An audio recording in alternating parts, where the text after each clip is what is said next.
Common Sense News and Entertainment. By the way, Okay. Hi, guys. So I'm just in the middle of something here. It's Yankee T News with good old Jason and Connecticut we are here. Let's talk. News and Entertainment on this Thursday, March 26th, the year of our Lord, 2026 at 9:08 p.m. So that should make it interesting. But So to start off with, I said on the first Monday of each month, you are at the restaurant, right? Every week. Well, every week, but that would include the first Monday of every month, correct? So therefore, Okay. I'm gonna make a I don't know what a pledge, but I'm gonna make as close to a solemn pledge as I can to come down every Monday, first Monday of every month, for a tea party, common sense party. There it is. It's very small. Wrong one. Yeah. Okay. A second. There's a way to do this. And bring the Saturday ladies with you. Have them. Do they show up with you too? The Saturday programmers. The Saturday program. Yeah, the kids program we want to do. Oh, Carola. Yeah. Well, she is up for it. When I talk with her, she thinks it's a great idea. I think it's a great idea. And by the way, as soon as I can get this little problem solved here, hold on. Ever improving, evolving. Give me a minute, maybe. Nature of our podcasts and our channel. Well, she learned that Arthur Quethel-Ratnowski III, have to do a better job. While you're working out that, how about this back and forth? One side saying, "Oh, there it is." Okay, so you have it. Yes, there it is. That's better. That's better. Still it's better. Okay. Can we point to the cursor? I could not see the other day. Yeah, and it doesn't come across for the audience, unfortunately. Yeah. Unfortunately, not so yet. We're going to have to talk. All right. So first of all, that's why we're going to hire an engineer. I always like to play guessing games. Anyway, so let's not. This island is 16 miles long. That's a picture of an island, 16 miles long. And it's so it would be a little bit smaller. Looks like it's about 5 miles wide then, or 5 or 6 miles wide, maybe 4 at the base, and that's reasonable. Okay. Yep. And now here's the thing: somebody misstated and claimed that the population on this island is 200,000 people. That would be incorrect. Population in this island is closer to 8 to 20,000. I guess it's seasonal, perhaps in some fashion. Okay, so I was wondering. I thought this island was strictly a strategic. It made it look like, at least in the story, that it was strictly just oil fields. People to run these facilities. Well, yes, but I mean, I'm talking other schools. Yeah, probably all of the above. Okay. All of the above. Okay. So there's actual towns, residents. Okay, gotcha. So it's in the lower middle portion of the picture is where there's a massive collection of storage tanks for oil. And then if you look to the right, you can see there's what looks like a bridge. You can try. That goes out to a long, thin line in the water. I kind of see that.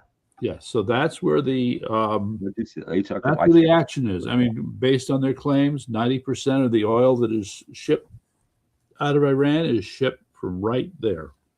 And I find that remarkable. Okay, but now, again, so by the way, people have been talking about it. They're treating it like an obvious choice. In my humble opinion, this is not the place you want to invade. Just saying, okay? Because then you're just a sitting target. And I think your better choice is you have to find some unlikely place on the mainland, right? And like we were talking last night, you got to set up shop somewhere in, several miles inland. And as it turns out, one of the towns that we were talking about last night, that was Banda Abar. In the northeast? Not too well. Anyway, Banda Abar is home to the headquarters for the Iranian Navy, where their chief of naval operations was recently killed. I think whatever place this is should be a place that chosen strictly on the basis of military strategy, the ability to hold it, whatnot. Well, build a base of operation from there. I would say not just to hold it, but to be able to expand. Build a base of operation and expand from it. That's right. And Right. this is not that. Okay, this is an island, for Christ's Mhm. sake. So it just doesn't. There is no. Well, is there any? I mean, the speculation about the invasion of this island is purely that. Yes, Like I haven't heard the speculation. president say we're going to, we're going to do this, or Okay, and you that's know, fine. This is. I mean, we're dealing with a storm of misinformation coming in all directions. that's for right? sure. It's a sad Okay, thing. and so CARG is obvious, makes it easy for all that misinformation. From a military point of view, if you are trying to establish, look, for example, if we go back to D-Day, 2 points.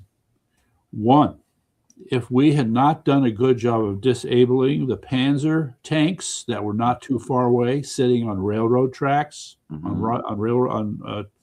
on flatbed railroad cars, if those had not been fouled up, that would have created a serious problem. Yeah, we would have been And- stopped in our tracks on the beach, I think. Yes, and point two is that it was a matter of timing. Okay, if we had been stalled out for even 5 hours in terms of getting inland, that could have screwed things up royally as well. All right. Didn't we in Oh. World War II though? Didn't we did it backwards? Didn't we? In a way, we invaded, and then all the bombing in Berlin was after that, wasn't it? All the internal bombing came after the invasion. Am I right? That would not be correct. Okay. There was a lot of bombing and softening up of targets and all that good stuff. It was standard issue, you might say. Mhm. Okay, but in this case, so the point is, timing will be everything. So wherever we invade, we have to make sure that we have enough time to establish a foothold where they cannot push us out. Now, given how much we've degraded their military to begin with, maybe we don't have so much to worry about. But like I've Yeah, it said, sounds a little whipped. I was going to say it doesn't sound like we have much to worry about there, but it would seem. But I mean, it's not wise to underestimate the enemy. Okay, even if you think you've done a lot of damage. No, so expect the worst and plan accordingly is about the way I would put this. Okay. Anyway, so then there's some piers over here. There's something going on there. And there looks to be like an where is here though? You got to help us out. See, there's a runway there, okay, for airplanes. And I see, kind of. yeah, but You're still talking about the central eastern part of the island, correct? I'm sorry? You're still referring to the central eastern part of this island, right? Eastern. Yeah. Well, the eastern part, that would be this dark area over here. On the right, yeah, on the right of the island, yeah. Where you can see the bridge sticking out into the water of the dock. Okay, well, it's fine. I'm orienting it as if this is north-south, and so that's what I'm assuming. And if this is north-south, that's east, that's west. Just going by the top being the north, assuming that the top is the north. It could be backwards. Just could be. Okay. Okay, so I'm not sure what other things there are to add here, other than to say that 16 miles, 8 to 10,000, 20,000 people. I'm sorry, you could find yourself running the ability to get established on an island where there are that many Iranians there could be problematic. Right? I would submit that even if we do take the island, what does that do for us in terms of taking any part of the mainland, which is the ultimate objective anyway? Nothing. So I would agree with you. It's not maybe a good decoy plan, perhaps, but yeah.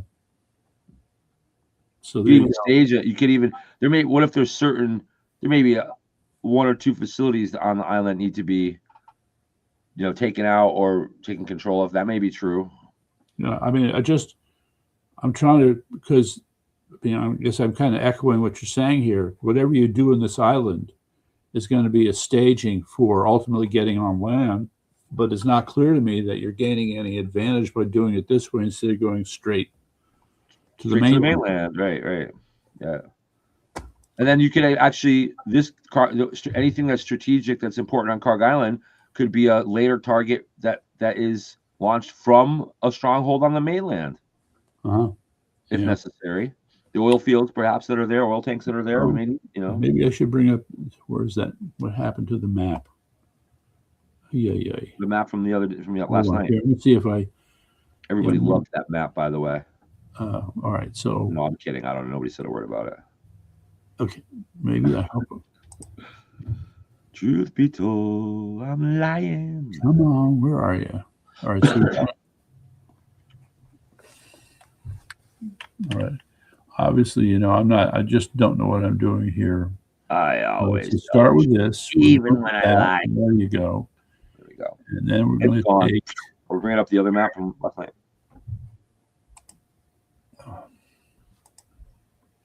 I think Karg Island is in the northern end of the Strait of Hormuz. It is, yes. I was off in terms of where I thought it was. There we go. Okay. There's our friend from. Can you blow that up a little bit or no? Well, I did. I mean, if I went back and worked on it some more, I could. But We'll get there. we're live right now, so that's a problem. No, it's okay. We'll get there. Okay, so yes, so That Karg Island right there, that little yellow dot right there. Sheer there, Yep, yes. going to it. Right. Okay. So we got Right above the little pointy thing that sticks into the strait where it's the most narrow. Right above that, there's a little yellow island. I think that's Karg Island. no. Karg is up here. It's you see where the name Kuwait is? Yes. Go straight across. And that little black dot there, I believe, is Karg Island. Okay. That's tiny. Right.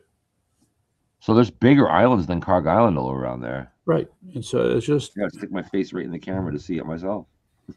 anyway, so there are some other news items here. So to the dear audience, I hope you don't feel like we're engaged in overkill I on would like to Iran, talk but about it's kind of Meta. important. How about the lawsuit with Meta on Facebook? Sorry? The lawsuit that was levied against the Meta and YouTube. Yeah, what about it? $6 million. Yeah. So it's YouTube that's got to pay 1 point something million, and Meta's going to be paying 4 point something million of that verdict. Which the only significance of the verdict, in my opinion, is the threat for possibly larger verdicts down the road. But $6 million or $4.5 million for Meta for you and me is about $40. So Okay. this is not a. They're making it look like in the media this is some kind of a punitive damage, big, punch in the eye. And listen to me, I got to tell you this: if we're going to be consistent about our policies in terms of where we stand with social media, I know there's a lot of emotion behind it because kids are being affected by it. But let's be fair. For about 15 years from the onset of social media, when around 2004, 5, 6, somewhere in there, right up to where we are today, almost 20 years, up until recently, letting your kids do whatever they want on social media was pretty much the normal, pretty much accepted the way people did things. We all just fell for it. And almost every parent, to a man and a woman, did not police it like they should have. And that's where the responsibility lies. Just like we say that it's not the gun that kills the person, it is the person with the gun. We must remain consistent on that notion. It's not Facebook. And as much as I don't like Zuckerberg, as much as I don't like some of the left-wing crap that happened on social media, the bottom line, it is not the social media websites that are ultimately responsible. It is the people that abuse it. Okay, well, I got something. Now, having said that, there should be regulations. There should be some regulations so that when you go on, if you're a kid and you go onto a weird site, or that there should be some type of not just are you 18, click a button and you're in. There should be some kind of a verification system there for certainly dark web or pornographic sites or any social media, even social media. I think there should be some kind of a better check there. Yeah, I know we talked about these things, yes. But ultimately, it's not the gun; it's the gun user. So that's what it comes down to here at the end of the day. All right. That said, I'm ready to muddy the waters. Okay, muddy them up. You know what Google wants to do now? What do they want to do? Write your headlines. Write your headlines. Right.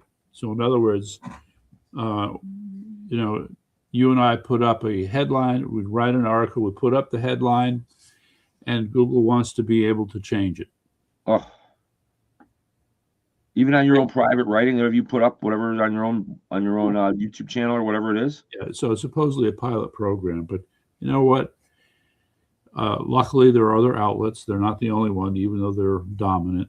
Yeah. But the point is, well, now, you say they want to. Is you mean they're just doing it, or they want to do it, or can you? Is that a feature you can add, or can you not? Can override it somehow? I don't know. They're using AI. Okay. AI to look at rewriting your headlines. So I'm sorry, Google, you're a little too liberal for my tastes, and you're not going to change that headline to suit your tastes. They'll pervert it. Okay, but you see, the implication out here is where you were willing to excuse Meta and YouTube as regards liability for these kids. Now, if you have the company actually stepping in and altering the content, that's a different story. That's a different story. Okay. At this point, so I don't think you're AI. Okay. If you just lay out the platform, if they simply laid out the platform, they would not be held responsible. But yeah, when you start manipulating the content, that's entirely different. That's what they want to do. Well, that's just, I mean, to me, and by the way, different case. Yeah, this stuff with Google wanting to change the headlines, you want to know that stinks of? Censorship. No, well, you could say that, but it stinks of 1984. Okay? Because when you read, you're not talking about the year of our Lord 1984. You're talking about the book. The book, 1984, right. That describes how the Ministry of Culture. What is going on with my computer? Are you still there? I'm here. It just blanks out and comes back again. That's very disturbing. Anyway, that is disturbing. Okay, so 1984. And the Ministry of Culture, if that was it, I remember correctly, would direct employees there to alter headlines and articles according to what the dictates of the ministry was at the time. So you could have something one week and they'd write the headline that way, but then 2 weeks later, it's called you deep hole that. Now you're going to write a new headline and pretend that's the history. Okay, well, this is in the same spirit. So Google is taking a page out of George Orwell's book, 1984. That's disgusting. You know, Selena will tell you about how, people don't know this, but every post you do on X or on social media does get recorded ultimately, and it's kept in the Library of Congress, every one of them. And as a matter of history, and there's liberals and left wingers and stinkers going in there and altering and deleting some of these posts to, again, rewrite the narrative from the past. So we always worry about revisionist history, right? And so liberals are up right on top of taking care of revisionist history right off the presses. Things that we posted over the last 20 years are being either erased or altered to fit their mantra. Something we really should be taking, that we don't pay a lot of attention to, that needs more attention. Well, I mean, the challenge is deep because they will do anything they can to do what you're describing. And I don't know how we make sure that we have something that's a true and accurate permanent record, however embarrassing it may be, but that is what's needed. Good, bad, and the ugly, as we say in the investigation business. Okay, so now we got another one. All right. Now we talked about that. Back to Iran. It looks like the Russians can't take the heat. Russians can't take the heat. Well, get out of the kitchen, as they say. Well, it's exactly what they're doing, because it turns out in that town or city there, not far from Kharg Island, there's the city of Bushehr, where there is a nuclear reactor. And that nuclear reactor is being managed by approximately 163 Russians. And since they know an invasion is coming, they've decided it's time to go home. That's awesome. Okay. So when the Russians are leaving, that's a pretty good signal as far as I'm concerned. That's a really good sign, yeah. Right. Okay.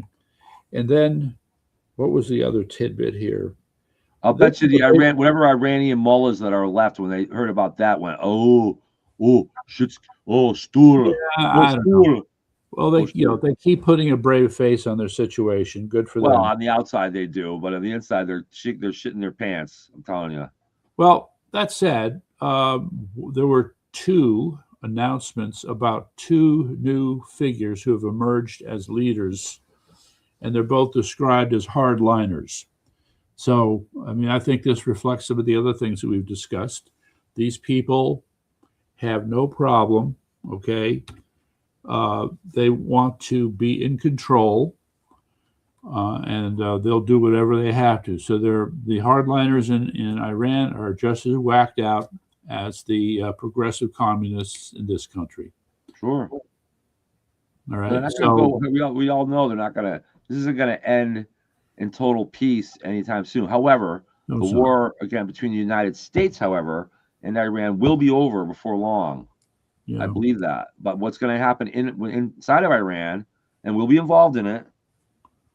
But the more of an international coalition, especially in the Middle East, is involved in that second phase of this, the better.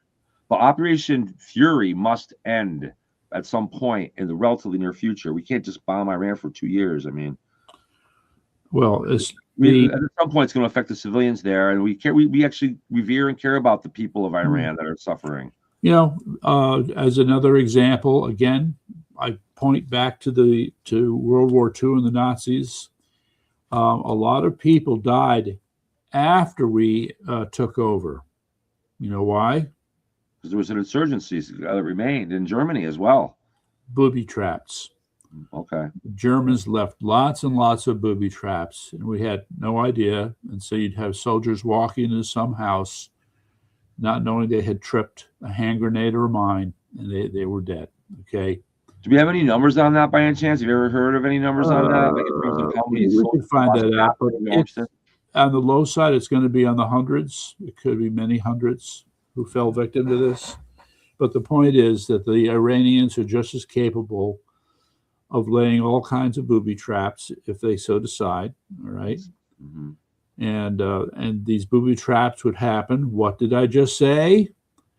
After victory. Right. So-called victory. Well, it's still it's if we are able to replace the dominant ruling class of Iran with a friendlier setup, that's a victory. Doesn't need the quotes. That's a real victory. There's going to be aftermath, as there always is. Vietnam, the war in Vietnam kind of ended in early 1972, right? But the aftermath continued for 3 more years. I believe it was 74, but yes. April 30th, 1970. The massive, if I'm not mistaken, the massives of troops that were dying hundreds a day were gone in 72. However, it was 74 when the armistice and 75 when the last of our troops left. Maybe I think something like that. But at any rate, there's going to be that after every war really that you go through, almost every war that you go through, there's an aftermath. But you know something? I got a news for you. Yes. Legitimate wars don't have as much of an aftermath. But look at the terrorism that went in the South, though, after the Civil War. You know, in the years following the Civil War. Okay, yeah. A lot of violence that occurred down there. There were more lynchings after the Civil War than before. Mm-hmm. You know, and so there's always an aftermath to war. War leaves bitterness and hostilities. It doesn't mean we didn't have victory, though. Mm-hmm. We can't expect that after we achieve our military objectives and achieve, the end of the mullahs that want to kill us. They're not going to all be dead, and they're going to continue to wreak havoc. But it doesn't mean we didn't still win the war. Okay, so here's the history note. The last U.S. combat troops left South Vietnam on March 29th, 1973, following the Paris Peace Accords. Okay, 73. But there were a small number of U.S. Marines, embassy staff, and civilians who remained until the final evacuation of Saigon 75. on April 30th, 1975. Okay, there you go. Right. So the massive combat troop fighting ended in 73 that we all think about and movies are about, blah, blah, blah. But special forces remain, and some form of special envoys remain for 2 more years. Okay. Yeah, we're probably have the same kind of. But Vietnam was, in my opinion, not a legitimately fought war. It was fought for money, not for really any real objective. I would honestly, if I was alive back then, I would have been protesting that war. I wouldn't have been for that war like I am for this war. Yes. Well, I'm thinking in terms of Rambo's famous line. What was it? They didn't let us win. Precisely. We're not going to have that problem with Donald Trump as commander-in-chief. Right. That's the difference. Mm-hmm. And these things you mentioned are all worthy, and we should note these things, and we should be wary of them. Right. I don't know I don't know if we have a. I'm sure I know in the FBI there's like a bomb squad. You know what I mean? I'm sure the military has a booby trap squad that can go in there and do the best they can to flush these things out and avoid as much damage as possible. Of course, not being perfect, I'm sure, but it's part of the job. You know, Right. And once we have control politically of the well, not we have control, but once the good people of Iran have control of their country again, then All right. So, you know, so at this point, whether you want to believe or disbelieve what I'm about to share with you, what we have is a mix of information that I can believe. that is both good and bad. So I just mentioned that there were the two hardliners who have just been announced, and they've shown their faces on camera. Unfortunately, I can't remember their names at the moment. Yeah, only a matter of time, but I'm sure they're making a special effort to hide. I'm sure.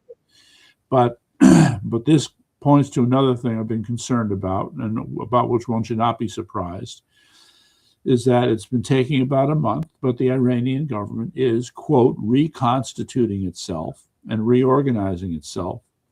And Despite the continuous daily bombings? Yeah. Okay. No, you've got to remember two things here. Military assets, that's over here. Gotcha. Okay. Political activity over there. Yeah. We don't have that much in the way of a presence in the middle of their political activities to make as much a mess out of them politically as we are militarily. Well, then how do we kill all those 20 other leaders? Were they all hanging out in the military hangars then? Yeah, but there's thousands of them, tens of thousands. Of leaders? The leadership, yes. Okay. I mean, let me just put it to you this way. Have you ever seen a meeting of the CCP? A meeting of the CCP. I've It's seen huge. clips, I think. In that big hall, Yeah. all those people sitting there, all right. party officials. Yeah. Okay. They're all mid-level guys, I guess. So just cut that down in size appropriate to Iran, but it's still going to be a lot of people. Sure. Okay. Okay. So, all right. So they blow up the guys in the dais, and some of the ones sitting in the audience are the next ones up on the dais until they get blown up. Yes, if it makes us all feel better. Well, I mean, enemies got to go. All right. So here I am last night talking about, hey, guys, stay home. And that warning is still going out. But in spite of it, we're already getting new reports today about yet more places where civilians are attacking these Bushehr guys. Good. Okay. Doing other things. I saw you sent me something earlier that I read a little bit about how you talked about the two different types of armies in Iran, right.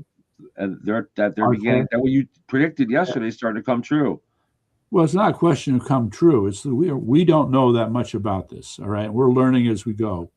So we've discovered that yes, you've got the Bushehr, you've got the IRGC, and you've got the Iranian army. So the backstory apparently is that when Ayatollah Khomeini took over, okay, and so now they were going to create a new government.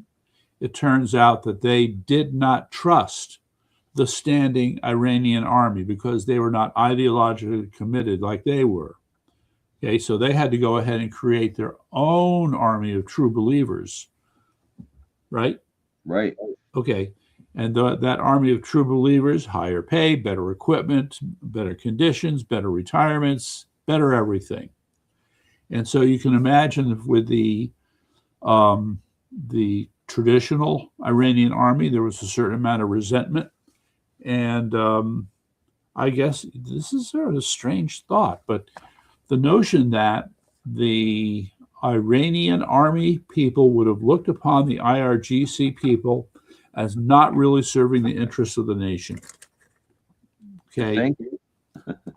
Well, I mean, you're both supposed to be defending the country, defending the people of Iran against foreign threats.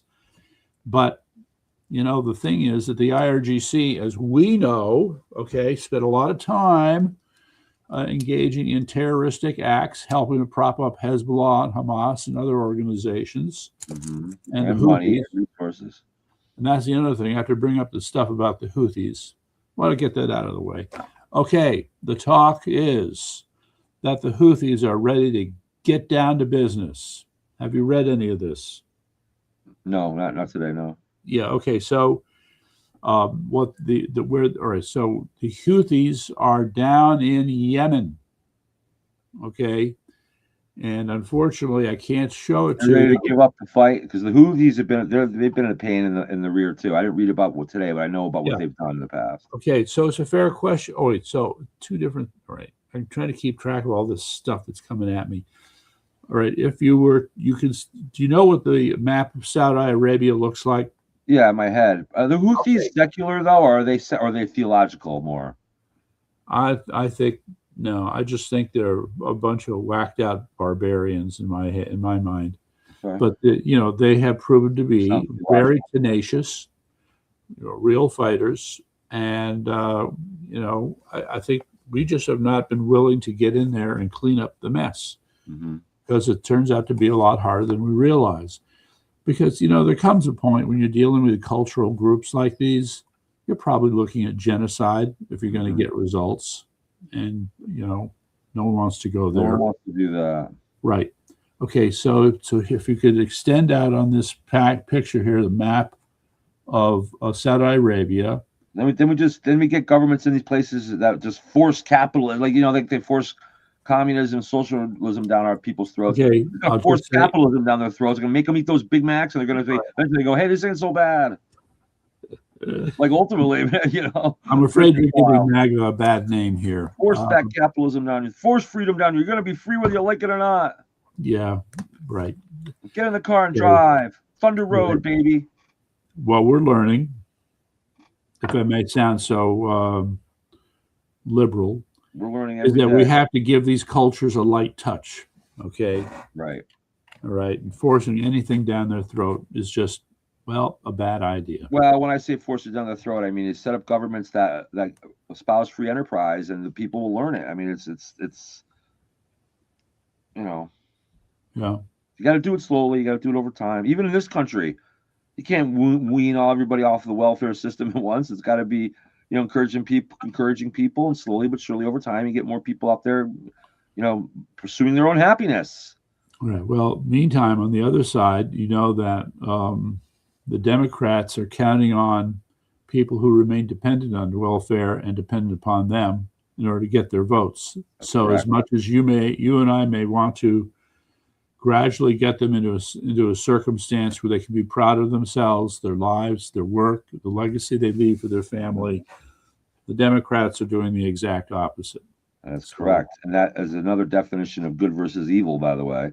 I would say so. Opening up the doors to let people control their own destiny and their own lives versus trying to take control of their life to benefit you. Mm-hmm. That Okay. is a Anyway. fundamental big picture difference, is it All not? right. So we kind of skidded off into this. We were talking Sure, about bouncing Houthis. around a little bit.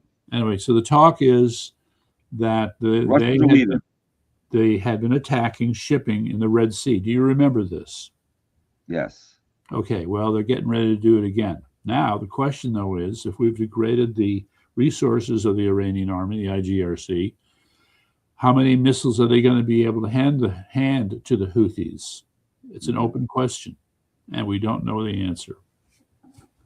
We're going to find out soon enough because we're going to push it. Yeah, Squeeze so- them and let them exhaust the resources they have, because I think they've got to be getting down there. The military is saying that they're running out of these drones and running out of these missiles. So that being said, they're going to run out at some point soon. Well, again, there's an old saying. They're getting shipped in from the Northeast. Keep your powder. Yes, there's that, but keep your powder dry. So they're doing everything they can to use as little as they can to the greatest possible effect. Sure. Right? And I think that's been a fair description so far, because there had been probably some do attacks. have, before they go down, their last hurrah is probably going to be something that bigger, I'm sure. Well, They I must have told you what I thought the last hurrah was. Do you remember? Tell me again. Dirty bombs. Oh yes. Okay. I was thinking, speaking of nuclear bombs, what about now? Nobody wants to use nuclear weapons. We know that. However, What if we That would smuggled? that would You know, not there's, include there's them. the one mountain in northern Iraq where we think that we've already used our bunker buster bombs back in June on Yeah, it. We right. think it's clapped, but you mentioned that the entrance is blocked, but we think there's other entrances, and that many of the facilities that they have in there may not have been destroyed. So Right. therefore, if we want to take care of business there, what if we smuggle our own nuclear weapon into that place and set it off inside of the mountain, which would not destroy the environment? It would just Well, clap aren't that you bomb on itself. creative? How about Geez. that? Oh God. It just collapses Are on you itself. are you sure that your real father isn't Dr. Strangelove? Well, I know that they used to test nuclear weapons underground, and it didn't seem to cause much of a problem. Back when they were That's first. not true. That's not true. No, it's better than testing it in space. I know we could do a story about that. I know they were doing it in space, and I could tell you a story about what happened with that and why we don't do. We stopped doing nuclear testing in space in the 60s. Mhm. But underground, if you're or under deep water, or deep underground, maybe I think was the least environmentally destructive. And why not just do one? I mean, we were willing to knock out Hiroshima and Nagasaki, which are, in my opinion, terrible things that happen. But to do one inside of a mountain where you're only killing a bunch of guys that are building weapons against us, and I don't know, is it really that Dr. Strangelove or no? I would say the way you're thinking is in the spirit of Dr. Strangelove. And in fact, I think if you went back and watched the movie, what was it, 7 Days in May, and you listen to some of the lines that he said, you would be shocked to say, "Gee, didn't I say that?" Okay. Yes, and yes, you So did. so since if you're going to label me Dr. Strangelove, then you need to be the voice of reason and explain how my theory is completely messed up. Okay. Or I think there's a case to be made for being able to recover anything inside those caves, they should be recovered. I would argue for that. Okay. So you're saying we could find what would be in those caves that we could use for ourselves? Well, first of all, if there's what was it? 400 kilograms of 60% purified, 60% enriched uranium. Mm-hmm. Yeah, we could use that. That could be used in some nuclear reactors. So yes, we would like to get a hold of that. All right. So your answer to your question, and nobody said anything about anything that's under 60% that they might have as well. Okay. So the answer to the reason why my idea is Dr. Strangelove is because of booty, war booty. War booty. Yeah, war. Tribute from war. Spoils of war. Spoils. That's the word I'm looking for. Spoils of war. That's your answer. So you're willing to risk the possibility that Iran could be developing something that could really harm Europe or in that mountain for the purposes of spoils of war. Yeah, as far as I'm concerned, right now that place is totally useless. The amount of damage that has been caused has been dramatic, but the reality is that we do not know exactly how extensive it is. Okay. If it turns out that we get in there and find out we pretty much destroyed everything, okay, all right. Then we don't have to do anything at that point. Pretty much. Move on to the next place. But, the other argument here is that we have to be able to account for this purified or enriched uranium if it's there. Or bury it in 7 miles or 3 miles of rock. Okay. So I guess if we can use it, if it's useful to us, then I guess it's useful to us. Okay. The problem is, without getting to it, we don't know what we've buried. Okay. But it can't hurt us that way. That's assuming that it's all there. Whether it's there or not.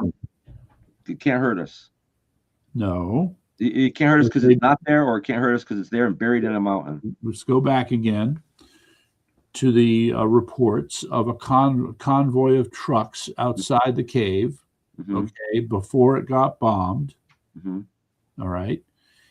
There's no proof, but it would sure appear that if you had a convoy of trucks, they would have taken the uranium out. But we don't. That certainly makes sense. No. We don't know, but to what extent was the bombing in June a surprise to them? That's just, well, look, if a week or so before they had trucks lined up outside the tunnel and they're supposedly loading up the uranium, they knew we were coming. Right? Okay. Right. So if they knew we were coming, they've taken the uranium. Now, gee, where did it go? Now, that said, I know that President Trump has spoken with extreme confidence that that uranium is there. All right. And I can just say that there are some technologies that are extremely sensitive, sensor technologies that are extremely sensitive, that probably could determine whether or not there's uranium there. The only problem, especially enriched uranium, the only problem is you don't know how much. Mm-hmm. All right. And let me just mention parenthetically, with this technology, it is so good, all right, that every, is a funny way to put it, but every nuclear bomb is unique. It emits a different pattern of radiation. Mm-hmm. Okay. The mix of isotopes that come off of each bomb is unique. I think it's reactor specific. So depending upon the reactor, where it was purified, that determines the, if you will, the isotope fingerprint. Okay. So the so that said, you can determine something and say, well, this is where it's from. But again, I repeat, you just don't know how much, right? And I'm inclined to believe that it's been distributed, and I'm inclined to believe that there'll be a Hail Mary, excuse me, will be dirty bombs. But short of that, let's play this out. Again, the critical factor is the degree to which defections will take place. We're hearing reports of these defections, but just because somebody's defected doesn't mean that the other side is becoming that much weaker yet. All right. So you have a bunch of guys who said, I quit, I'm not on their side anymore, I'm with you. Great. Well, now you got to organize them into a working team. Well, what's that going to look like? All right. And as a working team, and also you're going to be debriefing them. You want them to tell you everything they know about the people you've defected from. So I guess I can see it. The more I talk about this, the longer the span of time becomes by which we would be in a position to really deal the final blow to these guys. And that's where the special forces and the CIA come in too, I think, in this. Yeah, well, okay. So they all right, so let's try. We'll just start with two basic scenarios here. The first is that you have destroyed a lot of facilities, but let's say you didn't destroy them completely. So they still have some capacity to fight. Some of them probably, yeah. Right. And if you haven't gone in there to make an assessment of the damage after the attack, then you don't know what their capacity is for fighting with whatever they have left. Bring in the Latino booty. Yes, that's in America. Sorry. We can import a boatload of them. Oh, we could import. Yeah. All right. Put them on duty. We'll deputize them. Well, what a thought. So what else is missing from the picture? So that's one version. All right. Then the other version is that those who are not going to give up steal off into the night, taking whatever they can in the way of food, fuel, equipment, ammunition, weapons, you name it. Off to the mountains. And they either will have to decide on the fly where they're going to hide. All right. And I mean, so great. The talk is that we have complete air supremacy. We have drones that are surveilling all these areas. But does that mean you're going to be able to catch every single group of hardliners who are trying to make off into the woods or mountains, so to speak? I don't think you can. No, but you can get a lot, though, probably, by trying. Okay, get a not lot. Gonna get everybody, but you can, Right. So I mean, the that's other part great that they're operating at that. To me, that's very impressive that they're operating at that kind of think ahead of you kind of level. Yeah. They didn't do that in Iraq. We didn't have drone technology back then like we do now. So no, it's true. That's a good thing.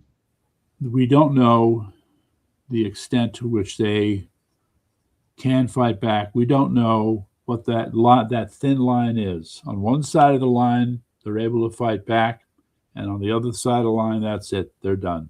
Well, let's look at this from a psychological standpoint for a minute. Yeah. Early in the war, we killed a big number of their top leaders, and then apparently the son of the leader took over. He's apparently dead as well.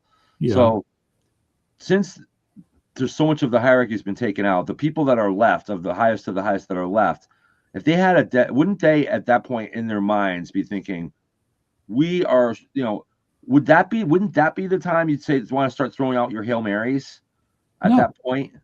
Not even close. No, Nope. I mean, I'm talking about purely from a psychological standpoint. This, whatever this family is that's running the country, is they're being the family itself is being decimated. Okay, the issue here is one of scale. All right. On the American side, we've been beating our chest and talking about how great we have been, because on a large scale, we've been destroying a lot of their military assets. All right. So while we're busy boasting on a large scale, we're not taking a good look at the small scale. You have Mossad, who's on the ground. I guess some CIA. We haven't heard anything about them, but you have a bunch of people who are on the ground, but they can only provide so much information. All right. Mm-hmm. And so let's say you could even have 30 groups, all right, of Mossad and CIA, maybe some special paramilitary, some private groups like Blackwater. They could all be around there, but they're still not going to be able to cover all the territory, all the ground, to be able to look at all the targets. What is it, 10,000? We hit 10,000 targets? This is their big claim? It's more than that now, but... Okay, so how is a group of 30 different teams, that's just my hypothetical, going to be able to go out and check 10,000 targets? You're not. Yeah, there's another thing that's kind of, if you think about it into perspective. So in the United States right now, which is about 3 times the size of Iran, or a little more than that, there are, I'm talking about the continental United States, there are about 30,000 Subway franchises.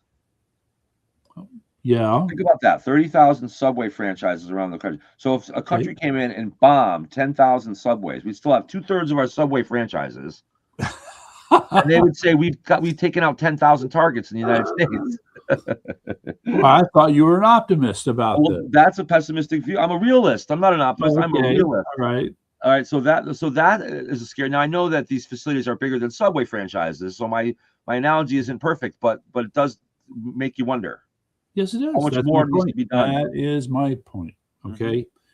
So look, you can think of some of the heroic World War II movies and other war movies we've had, when it was a small group of guys sneaking through enemy territory, looking for every opportunity to destroy enemy equipment. And somehow they did it and got out of there unscathed.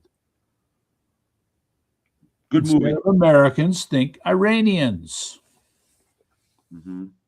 Okay. So this is part of why I think we have every reason to be a little cautious about putting boots on the ground. Sure. And again, I'm repeating myself. I apologize. Home field advantage. Okay. They know where to hide and how to hide, and we don't. Well, look what happened when the Russians tried to invade Afghanistan. That went on for 8 years. They really didn't ever get a hold of that country. So.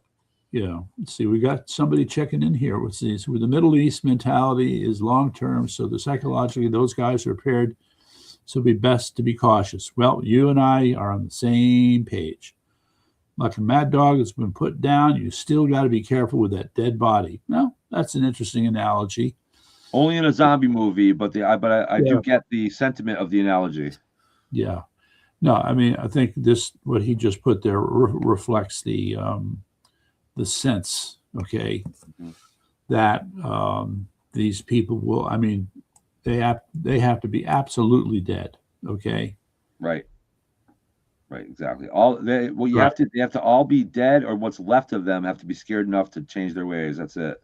Right. Okay, so he makes another interesting point here about, just to read it, I'm new to this page and I'm glad I tuned in. I would disagree with the point to throw a Hail Mary. Well, if you could explain yourself a little, but so I mean, in round terms, let's try it this way. they have nothing left. Let's say they get to that point. So I don't think they Kind of have like the movie and the good guy. He's got 3 bullets left. What's he going to do? Okay, 3 bullets.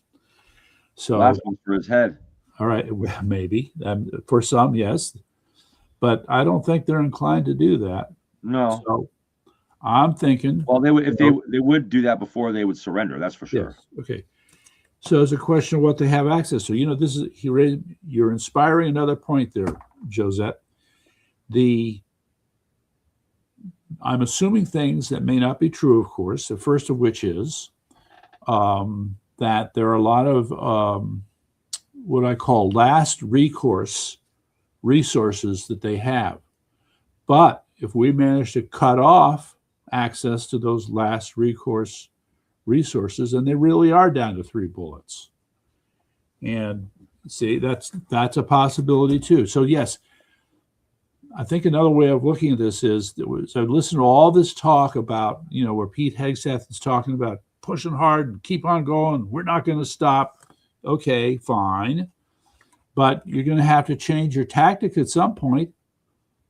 You know, you can't drop a 500-pound bunker buster bomb on a pat of butter. Okay, your weapon has to be appropriate to the target. Sure, I'm sure they're aware of that. Oh, okay. Well, the talk isn't. The talk is still about how big we are and how bad we are, and yeah, we're knocking them all out.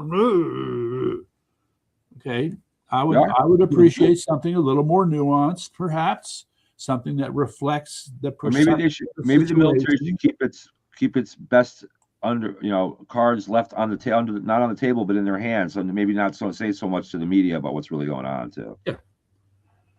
Yeah. So just anyway, there was something else here. So we got the power shift. I want to focus on this power shifting a little bit.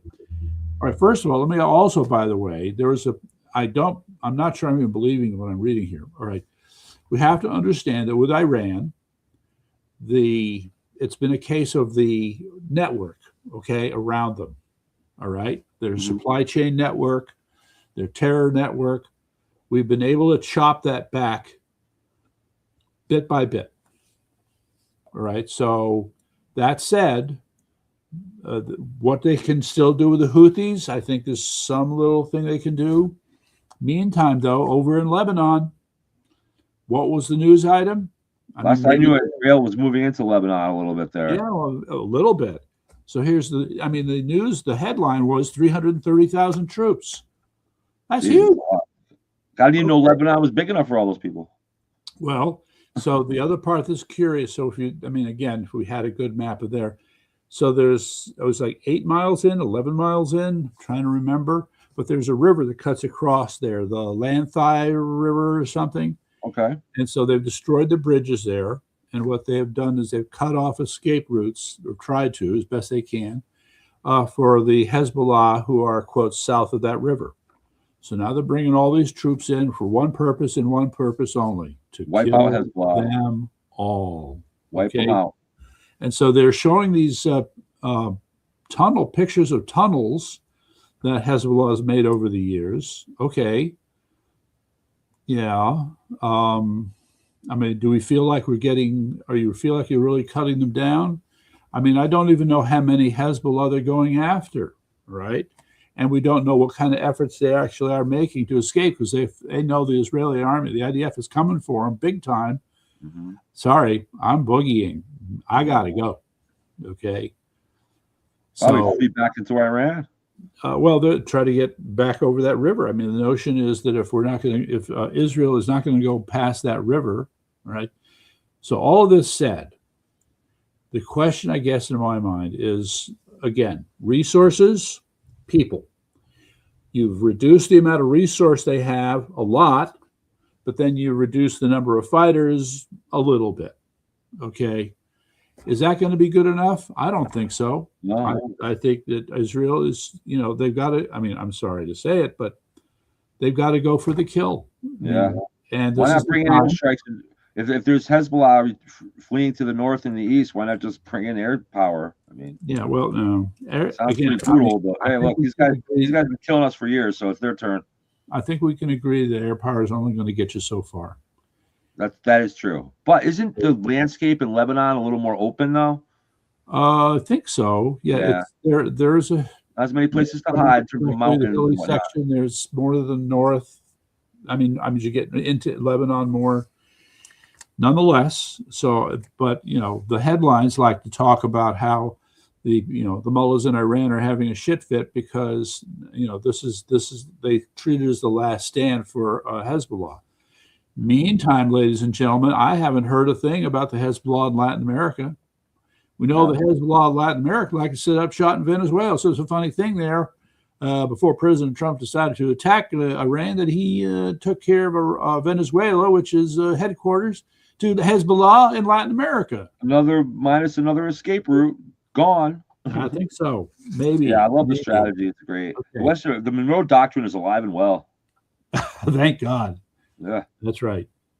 So, all right. So that's all right. So I just wanted to mention that again. I just want to go back to these hardliners quickly. They have taken charge. If there was any kind of fight, let's say between anybody who could confuse as a moderate mullah or Ayatollah, and these guys, well, I don't know if moderate mullah sounds like an oxymoron to me. Yeah, I think it is. Yeah. I think it is. I think it is too. But I think we can appreciate that. Again, the ones who are going to fight the hardest are the ones who are going to take control. Mm-hmm. The ones who are least inclined to surrender are the ones who are going to take control.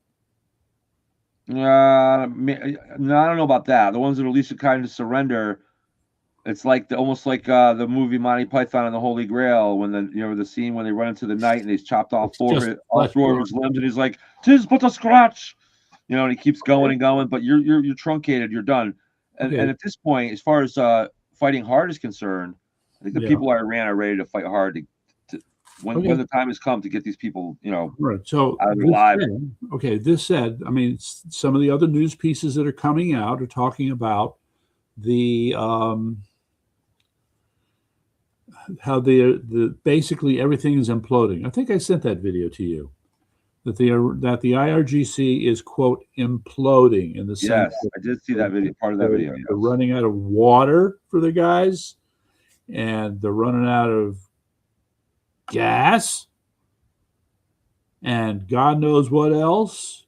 So now all of this, of course, weighs heavily on the morale. They're probably not getting paid either. So I think this is a true test. Yeah. I'm going to say it. You compared this earlier to what we did in the American Revolution with Washington hanging out in Valley Forge. Right out of my mouth. Okay. Right. So, but they won't pass the test because they don't have good on their side. That's the difference. Good beats evil at the end of the day. Well, I have faith in that.